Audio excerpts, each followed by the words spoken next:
Hey team, so sorry about the wait, but finally here's the video that I promised quite a while back. A bunch of things got in the way. I can explain it later if y'all really want to know, but here is our project so far. Um, I guess I'll just go over the hardware a little bit and then the software that we have so far. Um, it's not finished, obviously, but I think we've made pretty good progress, and it could be a pretty good showing as it is. Um, but anyways, here we go. So up over here on the top, you'll see it's all being controlled by an Arduino at the moment. We will be switching it out for the an Atmel AT Tiny eventually. It's just that this is easy to program with, just because it has the serial monitor interface, so you can like print out stuff there, and be able to troubleshoot your program more easily. Um, but eventually we will transfer it over just because the AT Tiny is way cheaper. Um, but anyways, up here at the top you'll see the 3 7 segment LED displays. Each has a shift register, and the shift register is what's controlling the each of the displays. This way we can cut down on the GPIO pins that are required from the Arduino, so we can do more with fewer pins. Over here towards the middle, on the left we have the LCD display. It's a 16 character by 2 lines. Um, Eventually I do want to switch it to an actual like LCD, um, but this is easier to program with, and it's enough to give us results anyways. Um, the It is being driven by a shift register as well, just because normally this display needs about 16 pins to work. So using a shift register, we can knock that down to only 3 pins from the Arduino, leaving us with more space. Over here on the right, we have 3 buttons. The one on the left is the back, in the middle is next, and the one on the right is OK. So back, next, OK. And then at the very bottom, we have 2 phototransistor setups. Um,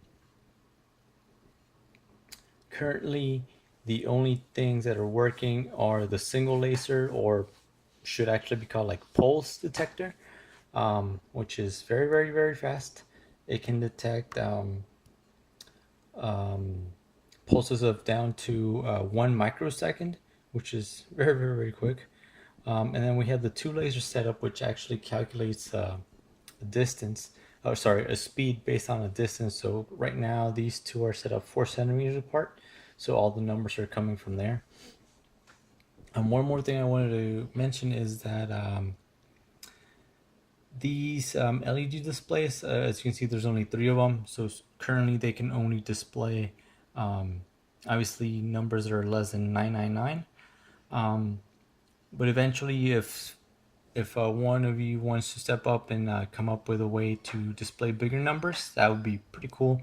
But essentially, the best way to do it would be to just have like a scrolling number, I guess.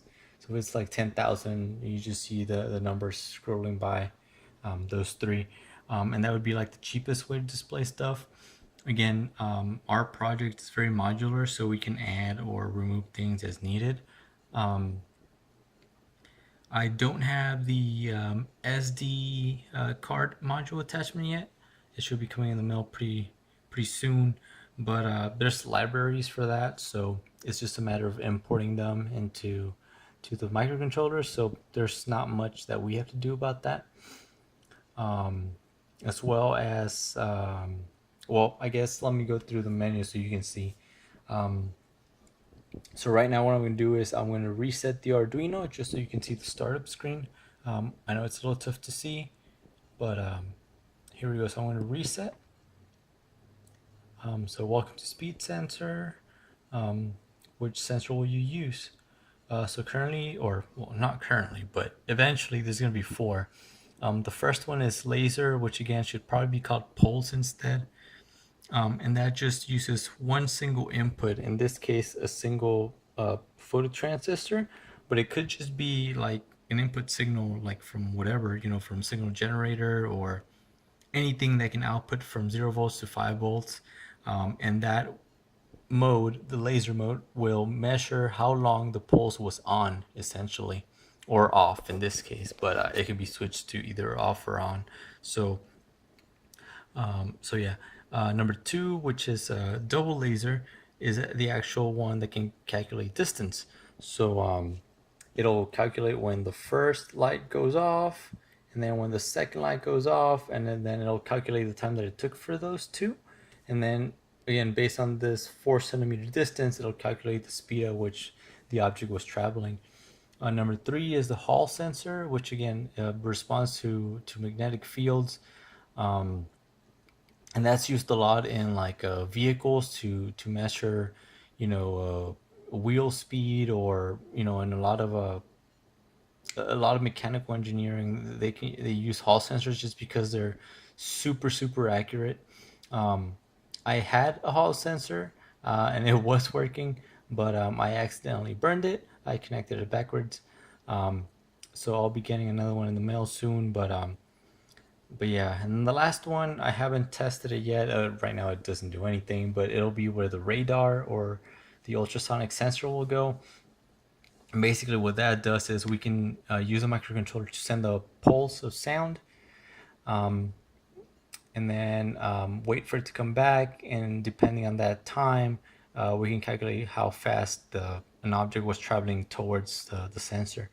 Um, so we can scroll through the menu.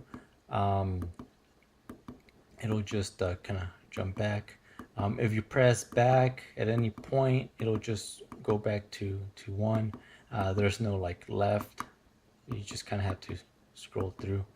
But anyways, let's start with. Oh, by the way, um, it is a little janky here and there just because it's all set up on a breadboard and the cables are all like, as you can see, like all over each other. So there's interference sometimes, but it's for the most part it's working like 99% of the time. But anyways, let's start with laser. So we're gonna press OK. Single laser mode selected.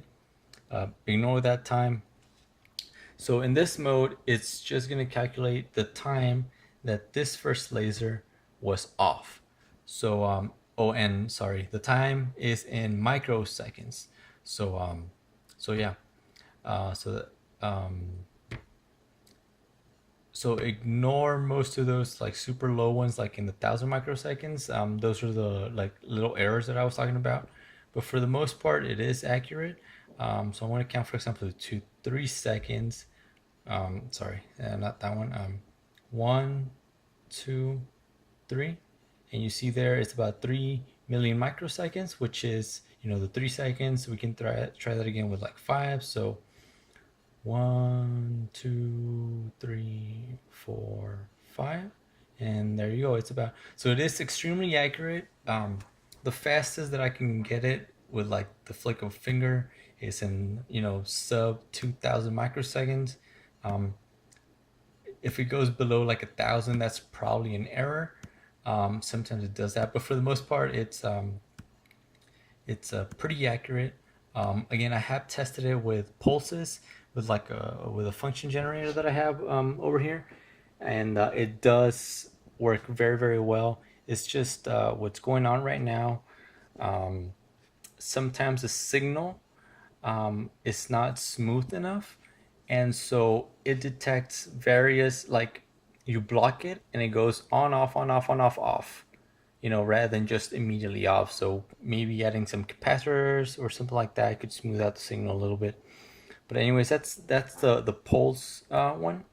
So again, it just detects how long you're blocking that that light path. And again, it doesn't have to be light.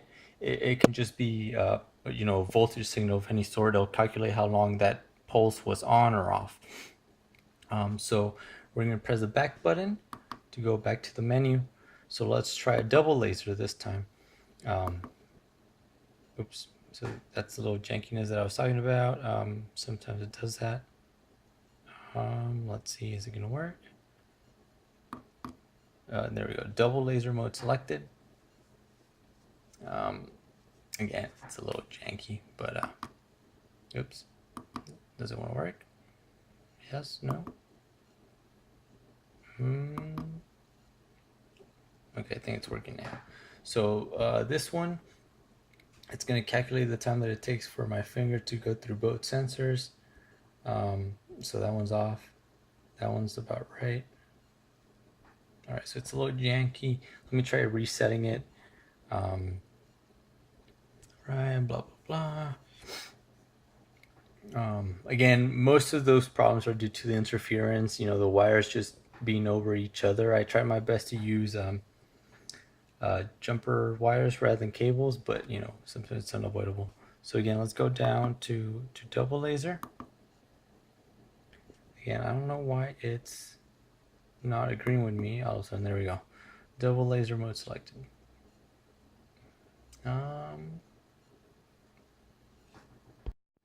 All right, I managed to get it working.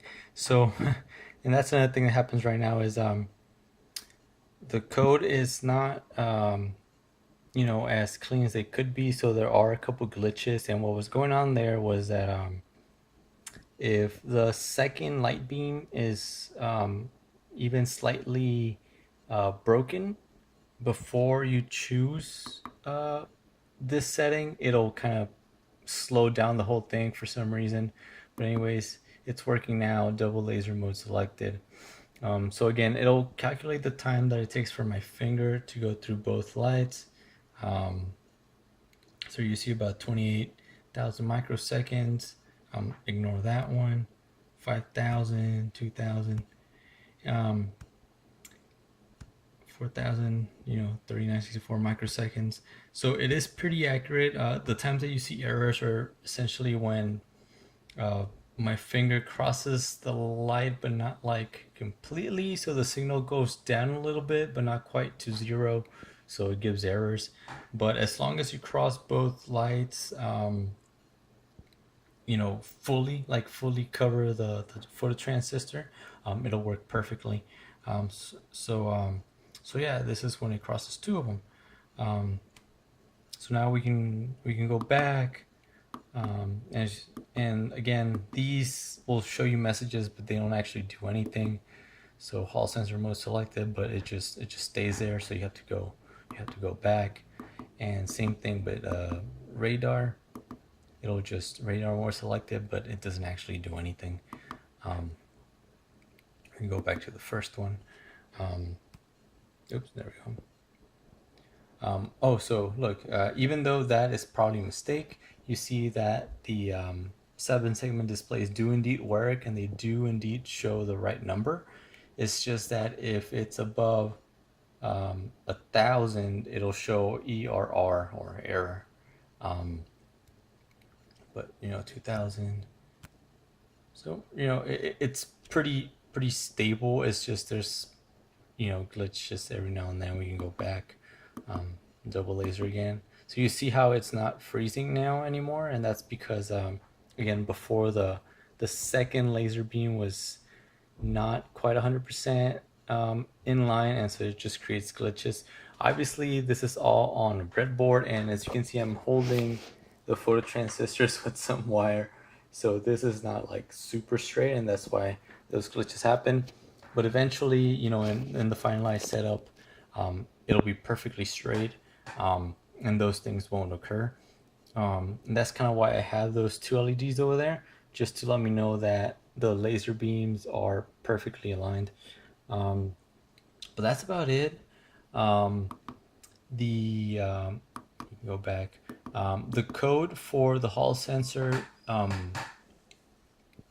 was not originally from me, and the one for the radar won't be mine either. We can just use public libraries for that. They're free, and they're free to use, and and all that good stuff, so we don't have to come up with that. Um, but if you have any questions at all, please let me know. I have started working on getting into a more permanent setup. So like over here, you'll see I had the triple segment display already um, on a single proto board, piece of proto board, and eventually I'll do everything else. So it can all be just kind of like little modules that you can click, not click, sorry, but like insert into the main microcontroller. Um, and it'll be a lot more portable, battery powered, and just prettier overall. Um, but that's about it. And if you do stick through the whole video, thank you. But again, if you have any questions at all, please let me know. Obviously, this whole thing is not due this semester, or at the end of this class, I guess. Just however much we've gotten to, right? We still have one more senior design course left to go. But if y'all would like, I can make a list of all the parts that will be included, like exactly all the parts that I have. And I bought everything off of eBay. Um, and the total probably came down to like, I mean, not even $20. The only problem is that it all comes from like China. That's why it's so cheap, and it takes a couple weeks sometimes to get here. So if y'all wanna, want the list of the parts, I can definitely, put it down on the discussion board so you can order them and the program along with me. Um, but overall, it's something, it's very simple, but I think it portrays, all that we've been learning in our course. It has a little bit of hardware, a little bit of software, um, and even though it's something very simple, it's something that we can, um, I guess, make it like super precise, and it'll still look, impressive, I guess, in a way. Um, Aside from that, yeah, I think that's all for me. Um, I guess technically I'm submitting this on Wednesday, right? But I just read that for the live presentation, we're supposed to use a PowerPoint, right? Well, I guess I'll just write it down. It'll be easier that way. But anyways, thank you.